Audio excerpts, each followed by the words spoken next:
بسم اللہ الرحمن الرحیم نحمدہ ونصلی علی رسولہ الکریم اما بعد۔ آج کل ایک مسئلہ بار بار پوچھا جا رہا ہے کہ قربانی کرنے والا اگر یکم ذی الحج سے لے کر قربانی کا جانور ذبح کرنے تک اپنے ناخن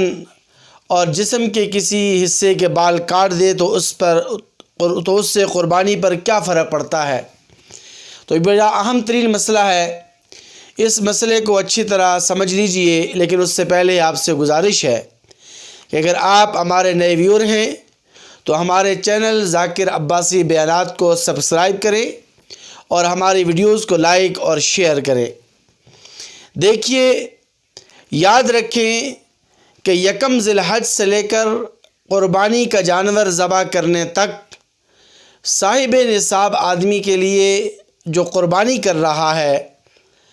اس کے لیے ناخن نہ تراشنا اور جسم کے کسی بھی حصے کے بال نہ کاٹنا یہ ایک مستحب عمل ہے۔ اور ظاہر سی بات ہے، اگر ہم مسلمان مستحبات پر عمل نہیں کریں گے تو کوئی غیر مسلم نہیں آئے گا اور وہ آ کر مستحبات پر عمل نہیں کرے گا، بلکہ ہم مسلمانوں نے ہی مستحبات پر عمل کرنا ہے۔ لیکن جہاں تک مسئلے کا تعلق ہے تو یاد رکھیں کہ اگر کسی آدمی نے، صاحب نصاب آدمی نے یکم ذی الحج سے لے کر قربانی کا جانور ذبح کرنے تک اپنے ناخن تراش لیے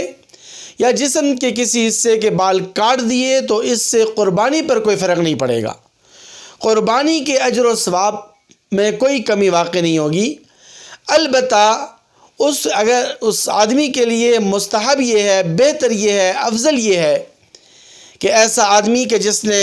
قربانی کرنی ہے، قربانی کا جانور ذبح کرنا ہے یا قربانی کے جانور میں حصہ رکھنا ہے، تو اس آدمی کے لیے مستحب ہے کہ وہ یکم ذی الحج سے لے کر، یعنی چاند نظر آنے سے لے کر قربانی کا جانور ذبح کرنے تک اپنے بال بھی نہ کاٹے، جسم کے کسی حصے کے بال بھی نہ کاٹے اور اپنے ناخن بھی نہ تراشے۔ دراصل یہ ناخن نہ کاٹنا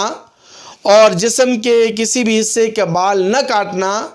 یہ مشابہت ہوتی ہے ان حجاج اکرام سے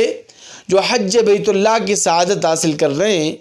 تو اس لیے ان کی مشابہت کو اختیار کرنے کے لیے صاحب نصاب آدمی کو یہ حکم دیا گیا ہے، یہ مستحب حکم دیا گیا ہے کہ وہ اپنے ناخن بھی نہ تراشے اور جسم کے کسی بھی حصے کے بال نہ کاٹے۔ البتہ اگر کوئی آدمی ایسا کر لیتا ہے، اپنے ناخن تراش لیتا ہے، جسم کے کسی حصے کے بال کاٹ دیتا ہے، تو اس سے قربانی پر کوئی فرق نہیں پڑتا اور قربانی کے اجر و ثواب میں کوئی کمی واقع نہیں ہوتی۔ اللہ تعالی ہمیں عمل کرنے کی توفیق نصیب فرمائے۔